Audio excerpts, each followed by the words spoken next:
My name is John, and I'm going to show you how to graph rational functions.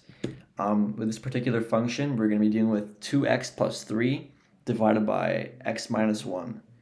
And this is a function that's just a linear equation over another linear equation. So no difference in degrees and no oblique asymptotes or anything strange. This is a basic function, and I'm going to show you how to graph it.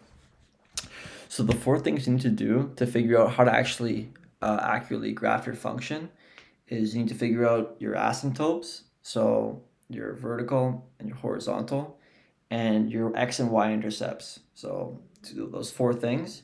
And then after that, figure out what's going on to the left and right of intercepts or of asymptotes, if there are more than one. In this case, there will be one, just because this is not a quadratic. There are different. There's only one restriction for the denominator. So let's get started. So we'll start with the x and y intercepts because those are like the more easier things to look at. So 2x plus 3 over x minus 1. To find the x-intercept, you're going to make y equal to 0. So the entire function is equal to 0.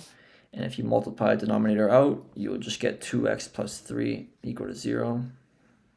And you'll get 2x is equal to negative 3, and x is equal to negative 3 over 2, or negative 1.5. So y-intercept, or no, x-intercept, sorry, at negative 1.5 comma 0. And now we're going to do the same for the y-intercept. So we'll do the opposite, set x equal to 0. So setting x equal to 0, you're going to get 2 times 0 plus 3 over 0 minus 1, which is just y is equal to 3 over negative 1. So y is equal to negative 3, which is 0 comma negative 3. So those are your 2 points there. And in order to find your horizontal and vertical asymptotes, we're going to do that too. So for your vertical asymptote, which is where the x values cannot exist, they're undefined, is when the denominator of the function is equal to 0. And in order to do that, if you make the denominator x minus 1 equal to 0, if you move over 1, you would get x is equal to 1. So that's a value that x cannot equal.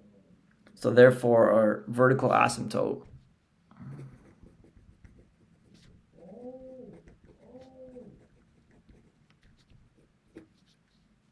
is at x is equal to 1. And our horizontal asymptote, we just sub in a very large number, whether it's in the negative infinity direction or positive infinity direction, and see what is actually going on.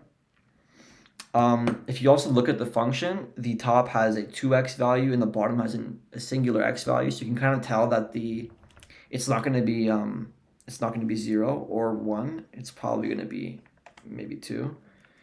So just subbing in a very large value, horizontal,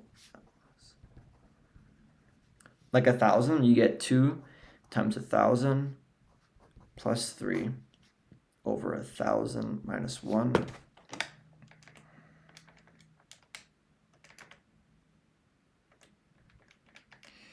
You get 2.005. So you can kind of tell that at this point,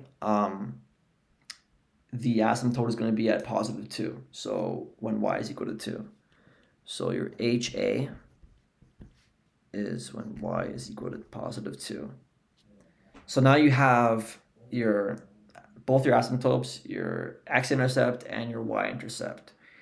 And you can now you can just graph it. But there's one more step before you graph it. First of all, draw your Cartesian plane. And then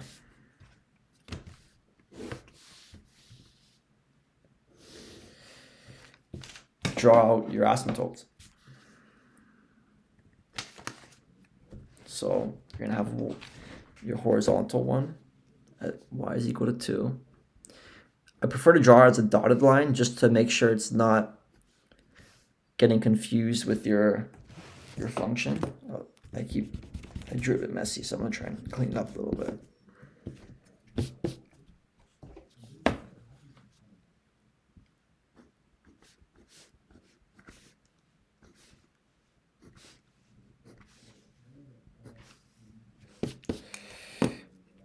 And then draw your vertical one at x is equal to 1, which we determine mathematically.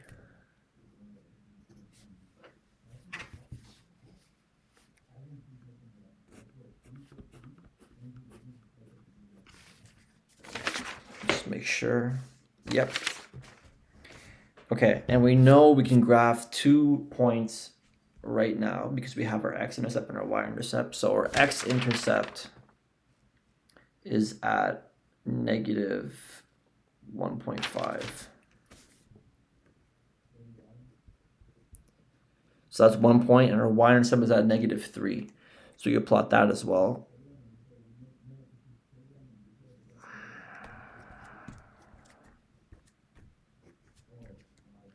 And now the last thing we have to do is actually figure out what is going on at our asymptotes to figure out how we're actually going to graph this function and what part goes up, what part goes down. So you can kind of tell from the x-intercept and the y-intercept what actually will happen. However, I prefer to actually do it mathematically because this isn't always the case. So to the left, to the very left of our asymptote, we have values like 0.9, 0.8, and 0.99999. It goes on forever. But it'll never touch x is equal to 1.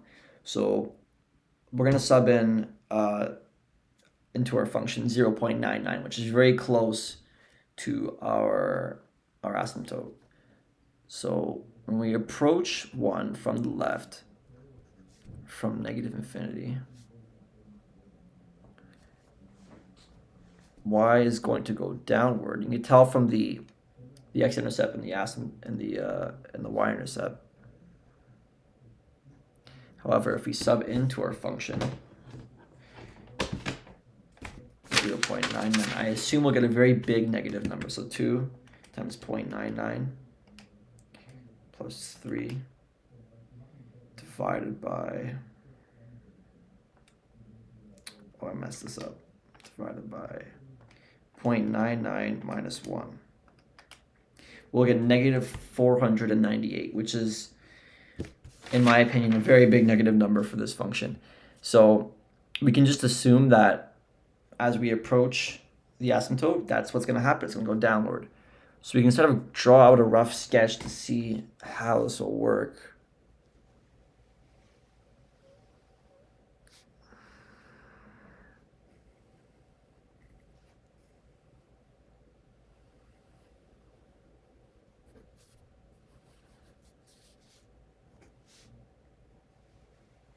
So this is our first line. It's a bit messy, but it does show what's actually going on here. And then our second part is when we determine what is happening at the other side of the asymptote. So when we're going from infinity and approaching 1 from the right, we're going to sub in 1.01 into our function.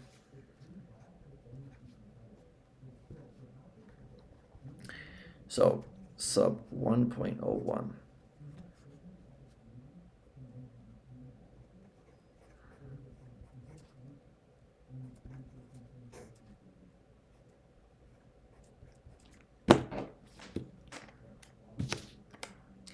Two times 1.01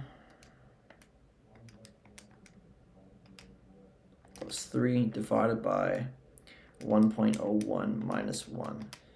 We get 502 positive. So we can deduce that that is what's happening. It is going upward.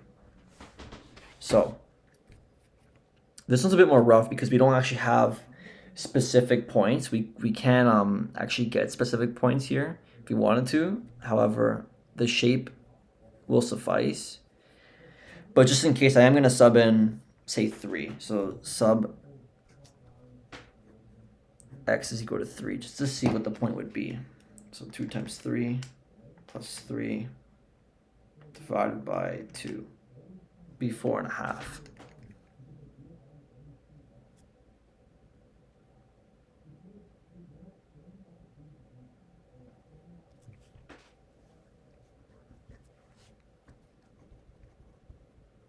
So connecting our lines, we get a line that goes from the asymptote from the right, passes through that 4.5 point, and it just goes all the way up. It does not touch the asymptote ever.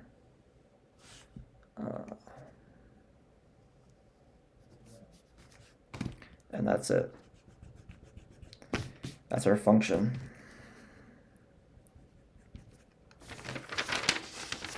It's a bit messy, but the method is correct.